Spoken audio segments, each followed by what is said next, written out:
Hello, this is Ken Tomko with T2 Asset Management doing our monthly review of what's going on in the markets. As always, please don't use these videos for trading purposes. They're for information only.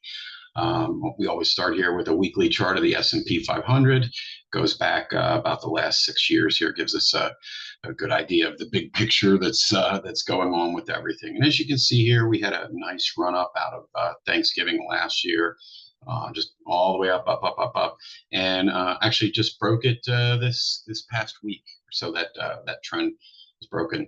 It's still above major support. I'd say, as we've broken in new highs here, as you can see, we kind of pulled back to test them, rallied away. So I would put major support really underneath that. Still, we haven't hit that yet, but breaking the weekly trend, it is a big deal too. So keeping a close eye on that, and certainly have taken some risk off as this has happened.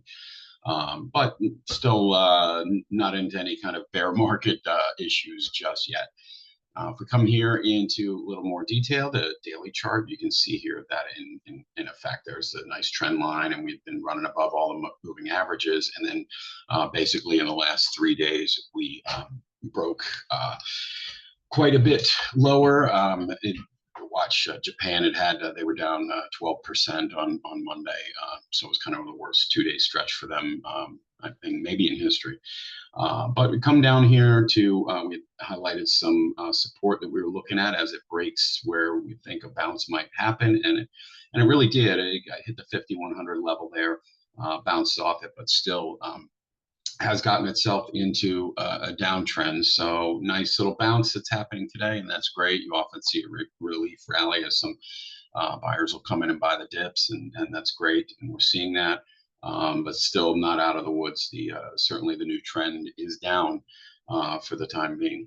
If we come in here and look at a 2 hour chart, which gives us about the last 6 months trading, a little more detail, you can see here the trend of the new downturn that we've started. And any of you who looked here at this highlight just from April, since our most recent pullback there in April, nice trend going up, and we certainly broke that this week, or I should say last week.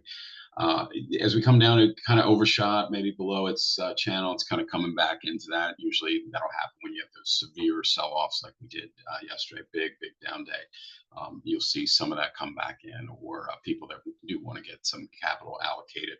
Really good time when the market's down like that. But certainly, again, everything's in a downtrend. If we do look at some of the internal measures, here we have the percentage of the S&P that's in a uptrend. And just a couple of days ago here, we were at 71%, which I'd said in prior videos wasn't really high for a market that's hitting on all cylinders, but fine. And wow, I mean, we really broke down the last few days here. We're down to 46%.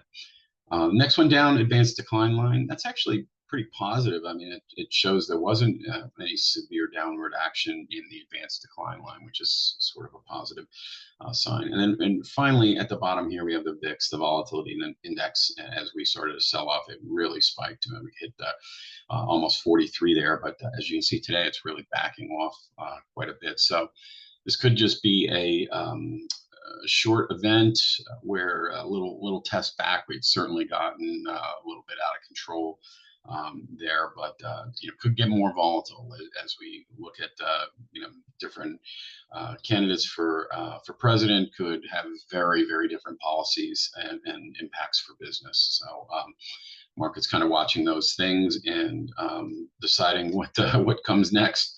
Very hard one to handicap. So I tend to just pay attention to what the market's doing. And as we got into the sell-off, we certainly had moved to a little more defensive posture recently.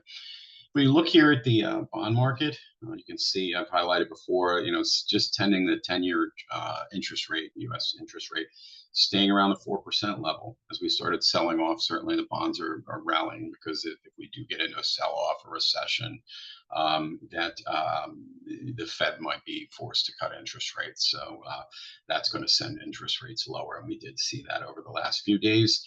Coming back a little bit today, but and I would say overall this is still just staying in that 4% range. We haven't really seen a big move happen in the treasuries just yet.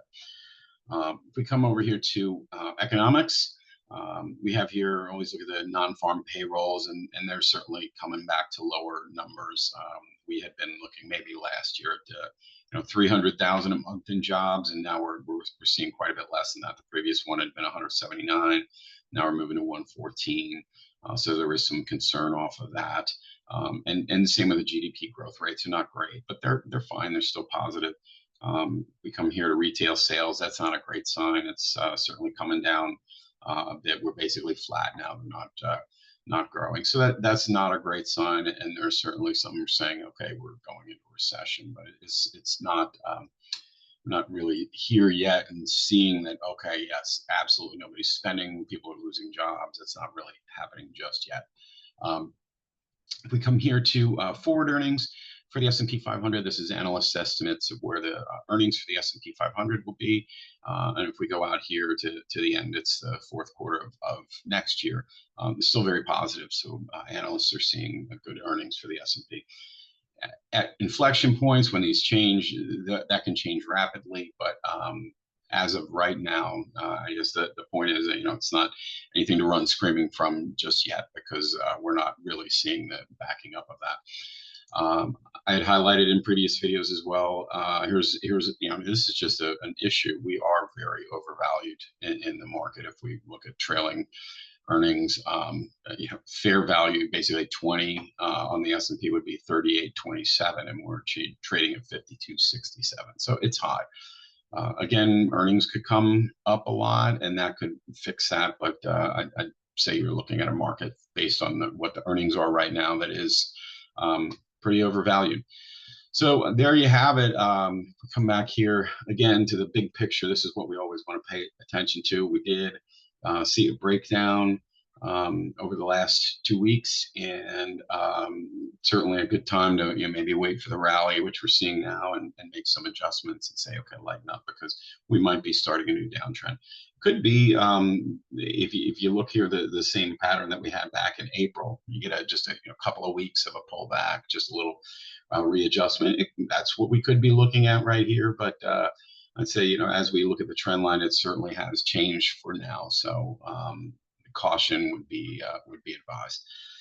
So I hope this is helpful and informative. I'm going to go up and put up our contact information here. If there's anything you'd like to hear about in future videos, or you'd like to hear about what we're doing to help our clients with their portfolios, please don't hesitate to reach out. Hope this was informative and helpful, and thank you for watching, and we'll see you at the next update. Thanks so much.